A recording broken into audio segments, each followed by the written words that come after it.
Hello, Namaskara. Welcome back to the one more session, that is accounts for all, that is part 5C. As usual, that we are learning along with accounts one accounting phrase also. So today I have written one quote: accountant never retires, they simply recalculate. It's a simple equation, very simple equation. That means an accountant never retires because you will keep on writing only. Even you may retire from your what you call regular, what you call the workshop, or as a teacher, or as a clerk, but they simply recalculate. That means they'll be keep on doing it only because accounts never ends. So that is the meaning of that quote. Now, we know very well, before we start our lesson, it's my request, those who have not subscribed, please subscribe and share along with our friends and press the bell icon button to get notification regularly. Thank you. We'll start the lesson. Let me just let you the glance of that, of my previous class. In my previous class, I have done comparative analysis of traditional method and modern method of accounting. That means it has been clearly stated that how it can be done in both the methods. The system is one and the same, but where our approach is different, but we reach the same goal. Now today we are going one step ahead as per my promise of my last class, that is journal entries. Today we are going to do journal entries. I have already given the meaning of journal entries. I have written now today two types of journal entries. Here it is there. One is a simple, the other one is compound. Why it is called as simple, why it is compound? Simple, it is very simple. You have only one debit, one credit, which is called as assuming cash account debtor to capital account. Capital account. This is simple journal entry. Simple journal entry. Then what is compound journal entry? The compound journal entry means we will have several debits but one single credit, or several credits, one single debit. That means we will combine 2-3 simple journal entries together and we make one journal entry. That journal entry is called as what actually compound journal entry. What is the example? Say here the example is cash account debtor, furniture account debtor,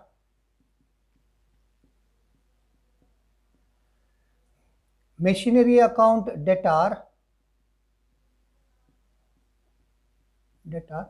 to capital account. To capital account. Here I have written 3 debits but only one credit. Why? All these amounts has been brought by the businessman, the owner. That is why for several debits we are seeing only single credit. Then such a thing we will call it as what I call compound journal entry. So this is simple journal entry, this is compound journal entry, where in the examination where you are going to get either simple journal entry or compound journal entry, you must be able to identify and write it. We have already learned how to divide, group the transactions, but now I have written what you call the transactions here. We will put those transactions in the books. How we will do in the books? We will try to analyze now one by one all transactions. Okay, now we'll start. We have done transaction. I have written the pro forma, that is journal entries in the books of Mr. X. In whom's book we are writing, we are supposed to write. We are writing in the books of Mr. X. So as usual, I have already given the pro forma: date, particulars, ledger folio. LF means ledger folio, debit, credit. We'll take one by one. 1/1/2021, Mr. X started business with a capital of rupees 1 lakh. So there are two things are there. One is capital, the other one is cash. So cash is coming in, then by whom it has been given? By the proprietor. The proprietor is none other than Mr. X. So the journal entry will be date 1/1/2021. We'll write cash account debtor 1 lakh to Mr. X capital account. X capital account 1 lakh. This is not the end of it. You have written only the journal entry, but you have to write narration. I have already told you what is narration. It is brief history of the transaction. So here we have to write X started the business. X started the business with cash. That's all. You have given what actually the journal entry means, which has been given. So first journal entry is over. Next one, 2/1/2021, purchased goods for cash 20,000. That means goods is coming in, cash is going out. Or if you say modern method, goods is expenses, cash is asset. Then the journal entry will be 2/1/2021, purchases account debtor 20,000 to cash account 20,000. Then again you have to write narration. Purchased goods for cash. Purchased goods for cash. Purchased goods for cash. Second journal entry is over. Then the third journal entry. Sold goods for cash 25,000. Again cash and goods, that is sales. Again it is very simple. One is asset, the other one is revenue as per modern accounting. So write 3/1/2021, cash account debtor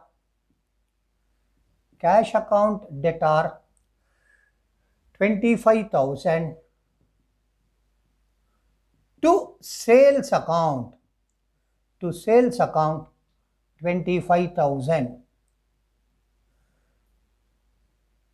Goods sold for cash. Goods sold for cash. Finish. This entry is finished. Next journal entry. Paid rent rupees 5,000. I have told you in my last class, I am going to get you the real journal entry. At the end of the class, I am going to get you the real journal entry, because many of us, we do not know what is that real journal entry.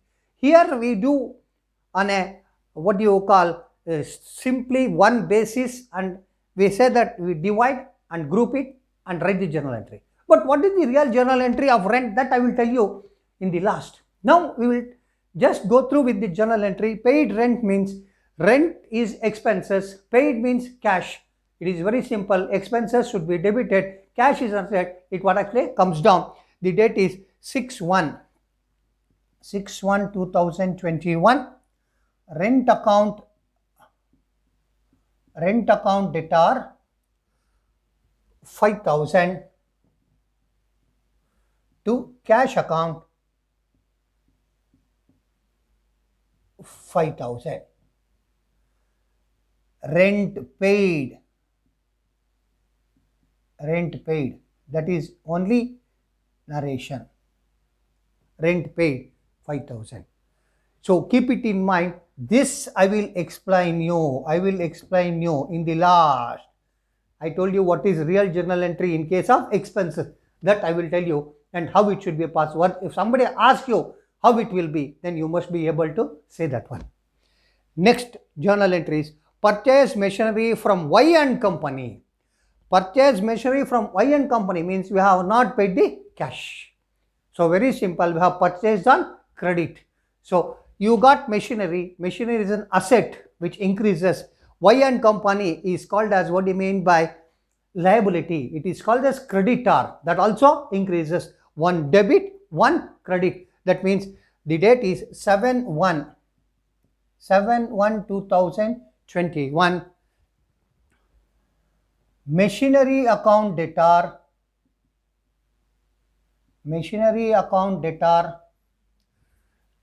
10,000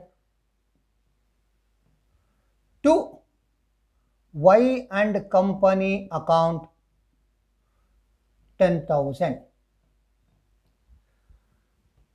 Narration: purchased machinery on credit basis. On credit basis, so that you will come to know whether it is cash or credit. Purchased machinery on credit basis. Now, after that, 10/1/2021, sold goods to Mr. M, rupees 10,000. Now, once again, it is a credit transaction. We have sold goods to Mr. M, where we are not getting cash, we are going to get cash. That means M is what actually, again, asset, it is called as debtor. It is called as debtor. Whereas goods is sales, which is called as what actually? Revenue. Then what is your journal entry? That is 10/1/2021. That is Mr. M account debtor, M's account debtor 10,000 to sales account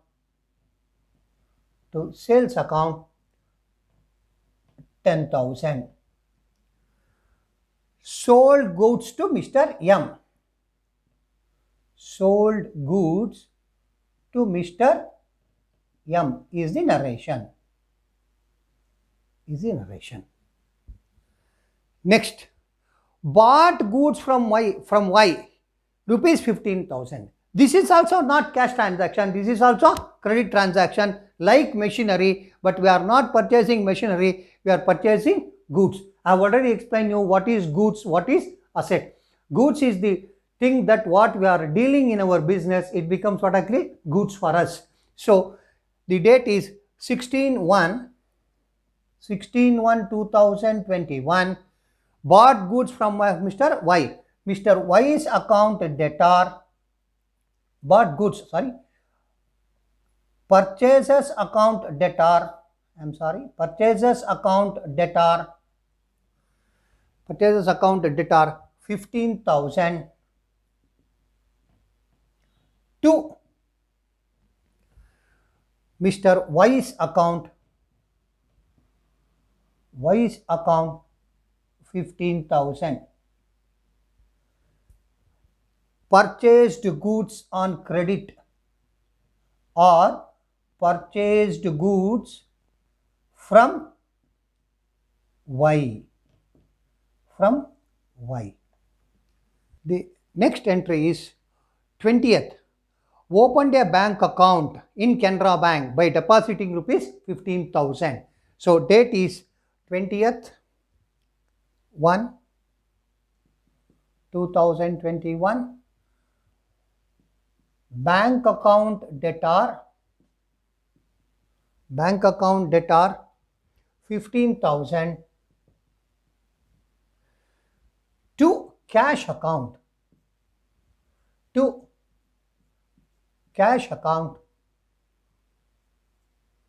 15,000. Narration is opened a bank account.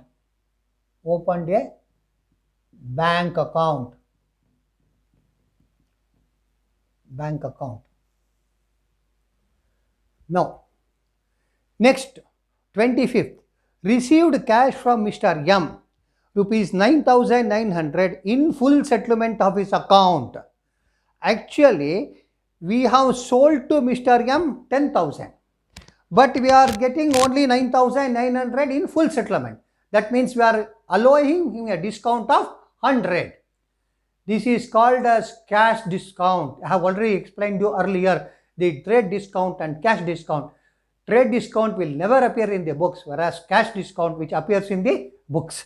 So instead of receiving 10,000, we are receiving only 9,900 and we are saying that yes, that is finished. So then we are losing 100 rupees. So what is the date? The date is 25th. So 25th 1 2020, we have received cash account debtor 9,900. Discount we have allowed, discount account debtor 100. To from whom we are receiving, that is from Mr. M, to M's account 10,000. Cash received from M and allowed him a discount of rupees 100.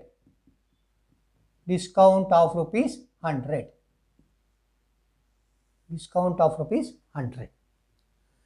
Then next, 29th, cash paid to Mr. Y 14,800. Then settle the account.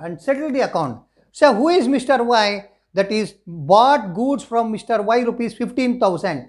Whereas for 15,000 we are paying only 14,800. That means we are getting the benefit of rupees 200. Then from whom we are getting? We are getting that benefit from Mr. Y. So date is 29/1/2021. That is Mr. Y's account debtor. We will fill the column afterwards. To cash account. We have paid cash rupees how much actually? 14,800. We have paid a cash of rupees 14,800. We received a discount. Of rupees 200. 14,800 plus 200. The Y account is settled by 15,000. So cash paid to Mr. Y and received a discount of rupees 200. Now we can easily say this journal entry is simple journal entry. This journal entry is compound journal entry. That means there are 2 debits, 1 credit. Here you have 1 debit, 2 credits. This is called as compound journal entry. Next, 30th, paid the following expenses. Salaries 5,000, general expenses 1,000. So date is 30th 1 2021. We have paid salaries account debtor.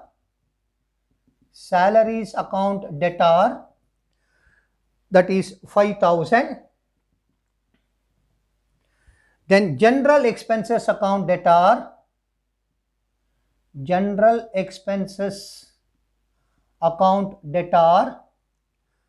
1,000. To cash account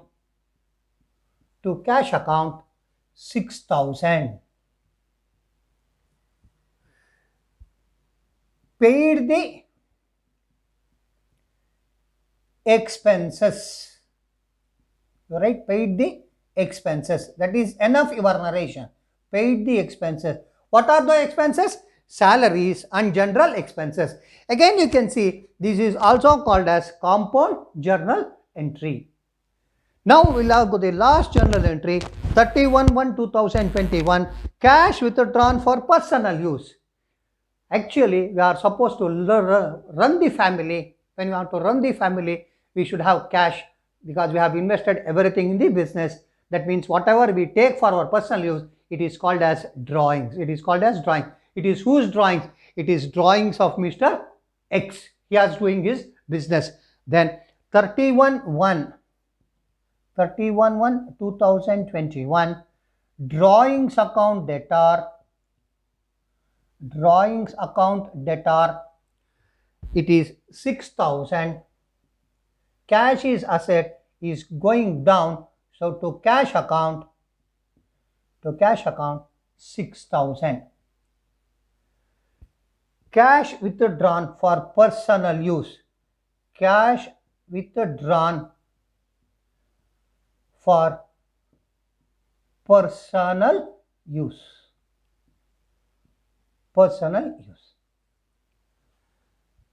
This is where you have to pass the journal entries.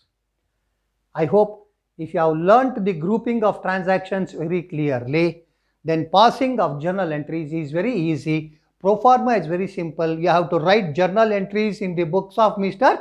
X, whoever it is, Y, Z, whatever it is, you write. Then write a date, particular, ledger, debit, credit. Then classify the transactions and say which one should be debited, which one should be credited. So at the end of that, what you have to do is you put a total, you put a grand total. That means your debit equals what actually your credit. Your debit equals credit. Here I cannot, because here half is there, other half is somewhere else. So this is where you have to pass the journal entries. Under just 1 or 2 minutes, I will take up and then I will explain you the how to pass the real expenses journal entry. The real expenses journal, most important, because if somebody asks, then you must be able to say how it is. Very simple. Let me just tell you, I have marked it rent. Rent paid. Rent paid.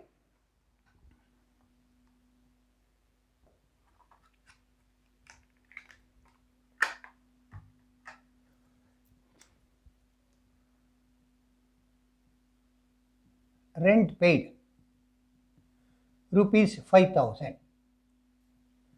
The regular journal entry is rent account is expenses, cash is going out, asset, rent account debtor to cash account. Rent account debtor to cash account. My question is, rent is, in the traditional method, it's a nominal account. It's an expenses. But any nominal account or expenses will be paid to a person. It will be paid to a person. Then in such a case, always the exact real transaction, real journal entry, it is not direct this one. You should understand, accrued transaction must be written, journal entry must be written. Then you should say, what is this? I will tell you how it is. Rent will be paid to whom? Rent will be given to the landlord of the house. Then what happens? My journal entry will be what? My journal entry will be due to whom? It will be due to landlord. Then landlord was very important. You should remember landlord. Landlord. Then what journal entry that I am going to write? Say rent account debtor to landlord account. Landlord account. Then the landlord will be given the amount, landlord account debtor to cash account.